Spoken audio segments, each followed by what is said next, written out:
انسان خواہشات کی وجہ سے اللہ تعالیٰ کو ناراض کرتا ہے، لیکن اگر انسان سوچے کہ جس خواہش کی وجہ سے وہ اپنے مالک کو ناراض کر رہا ہے، کیا اس خواہش کی لذت باقی رہتی ہے؟ ایک انسان زنا کرتا ہے، اس کو زنا کرنے میں لذت آتی ہے، کیا اس زنا کی لذت باقی رہتی ہے؟ ایک انسان شراب پیتا ہے، کیا اس شراب کی لذت باقی رہتی ہے؟ ایک انسان کسی دوسرے کی بیٹی کو دیکھتا ہے، ایک غیر محرم خوبصورت حسین جمیل چہرے کو دیکھتا ہے، کیا جب وہ دیکھ رہا ہوتا ہے اور دیکھنے کے بعد نظر ہٹا لیتا ہے، کیا نظر ہٹانے کے بعد بھی وہ لذت باقی رہتی ہے؟ کیا جب وہ حرام کھا رہا ہے حلال کھائے گا، اپنی تنخواہ پہ گزارا کرے گا تو گھر میں دال پکے گی اور گھر میں سبزی پکے گی اور گھر میں رات کی روٹی کو ناشتے میں استعمال کرنا پڑے گا، پراٹھا نہیں پکے گا، انڈا نہیں بنے گا، مکھن نہیں آئے گا، جیم اور جیلی نہیں آئے گی اور شہد اور بریڈ نہیں آئے گا، اور اگر حلال پہ گزارا اگر حرام لائے گا تو یہ ساری چیزیں گھر میں آ سکتی ہیں۔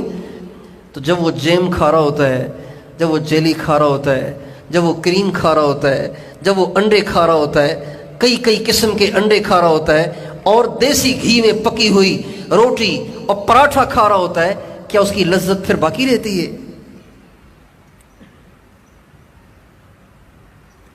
یہ بڑے گر کی بات ہے کہ انسان یہ ضرور سوچے کہ جس خواہش کو پورا کرنے کے لیے اپنے اللہ کو ناراض کر رہا ہوں، کیا یہ خواہش باقی رہے گی؟ لمحوں کی لذت ہوتی ہے، منٹوں کی لذت ہوتی ہے، سیکنڈوں کی لذت ہوتی ہے، اور کھانے کی لذت تو ایسی ہے کہ جب تک لقمہ منہ کے اندر ہے لذت ہے، اندر چلا گیا تو سوکھی اور روکھی دونوں برابر ہے۔ پراٹھا اور روکھی، پراٹھا اور پتیری، یہ دونوں برابر ہیں۔ جب انسان بدکاری کرتا ہے کتنی دیر وہ لذت پاتا ہے؟ جب انسان اوروں پہ تبصرے کرتا ہے، اوروں پہ تنقید کرتا ہے، اوروں کی غیبتیں کرتا ہے، اوروں کے عیوب کو اچھالتا ہے، کتنی دیر اس کا مزہ محسوس ہوتا ہے؟ جب انسان اوروں کے بارے میں اپنے تجزیے پیش کرتا ہے نا، اوروں کے بارے میں اپنی رائے قائم کرتا ہے، اوروں کے کیڑے اوروں کو نکال کے سناتا ہے تو بہت مزہ آتا ہے۔ فلاں ایسا ہے، فلاں ایسا ہے، فلاں ایسا ہے۔ خاص طور پہ آج کل تو علماء کے کیڑے نکالنے کا بڑا ایک رواج چل پڑا ہے، اہل اللہ کے کیڑے نکالنے کا ایک بڑا رواج چل پڑا ہے، داڑھی والوں کے کیڑے نکالنے کا ایک بڑا رواج چل پڑا ہے، نمازیوں، تبلیغیوں، مدرسے والوں کے کیڑے نکالنے کا ایک بڑا رواج چل پڑا ہے۔ مولانا فضل الرحمان صاحب ایسے ہیں ویسے ہیں، مولانا طارق امیر صاحب ایسے ہیں ویسے ہیں، یہ تبلیغ والے ایسے ہیں ویسے ہیں، یہ مسجد کے اماموں کا کام ہی یہ ہے، یہ مدرسے میں پڑھنے والوں کے کام ہی یہ ہے۔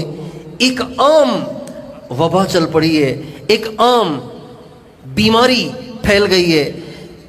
ان علماء، ان اہل اللہ، ان اہل دین کے بارے میں اپنی رائے قائم کرنا، اپنے تجزیے پیش کرنا، ان کے کیڑے نکالنا، ان پہ انگلیاں اٹھانا، یہ عام رواج چل پڑا ہے۔ اور یہ ایسی بیماری ہے کہ دینداروں میں بھی آ گئی ہے۔ ایک دفعہ ہم اللہ کے راستے میں چل رہے تھے، ہمارے ساتھ بیٹھے ہوئے وہ تھے جن کے کئی سفر ہوئے تھے، تبلیغ کے کئی سفر ہوئے تھے،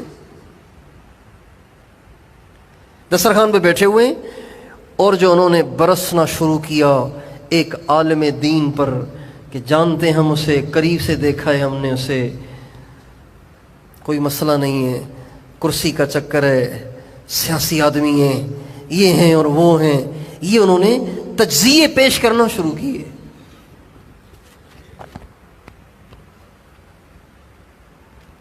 بولتے رہے، مجھے پیٹ میں مروڑ شروع ہو گیا کہ یہ سر پہ پگڑی ہے، اس کے چہرے پہ داڑھی ہے، کیا اس کو معلوم نہیں ہے کہ غیبت حرام ہے؟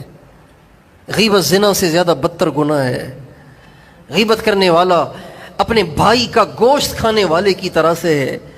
یہ کیا کر رہا ہے؟ اور یہ عالم دین کی غیبت کر رہا ہے۔ ہمارے نبی کا ارشاد ہے من زار عالما فکأنما زارنی، جس نے کسی عالم کو دیکھا اس نے مجھے دیکھا. من صلی خلف عالم تقی فکأنما صلی خلف نبی، جس نے کسی متقی عالم کے پیچھے نماز پڑھی یوں سمجھو گویا میرے پیچھے نماز پڑھی، گویا نبی کے پیچھے نماز پڑھی، میرے نہیں، گویا کسی نبی کے پیچھے نماز پڑھی. علامہ جلال الدین سیوطی رحمۃ اللہ علیہ نے ایک کتاب لکھی ہے، پتلی سی ہے، چھوٹی سی ہے، اس میں ایک حدیث نقل کی ہے. حدیث کی حیثیت کیا ہے مجھے نہیں پتا اس کا. علامہ جلال الدین سیوطی کے نام سے وہ ہم نے کتاب پڑھی تھی آج سے کوئی 30 سال پہلے، تو اس میں جو حدیث میں نے پڑھی تھی وہ مجھے اب تک یاد ہے، میں آپ کو سنا دیتا ہوں.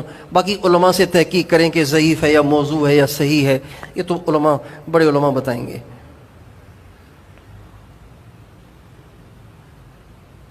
جو حدیث انہوں نے نقل کی ہے وہ یہ ہے من زار عالما وفرح بها،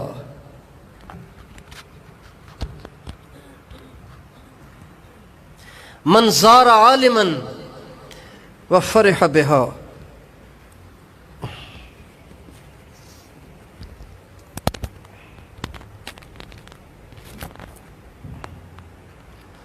من زار عالما وفرح بها خلق اللہ بہا ملکا یستغفر لہ الی یوم القیامہ.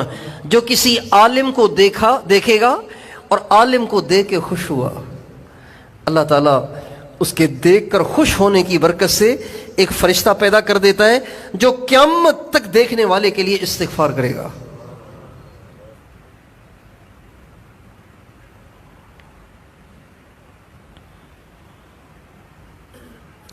جب انسان اوروں کے کیڑے نکال رہا ہوتا ہے، اوروں پہ انگلی اٹھا رہا ہوتا ہے، اوروں کے عیوب کو اچھال رہا ہوتا ہے، اسے بہت مزہ آتا ہے.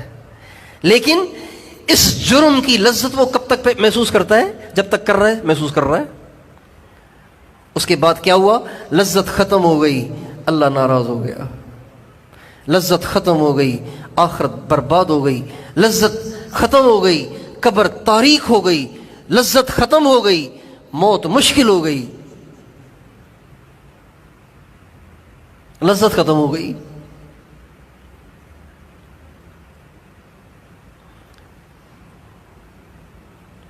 اس لیے خواہشات کا راستہ ہلاکت کا راستہ ہے، ناکامی کا راستہ ہے، پریشانیوں کا راستہ ہے، دنیا اور آخرت کی بربادی کا راستہ ہے.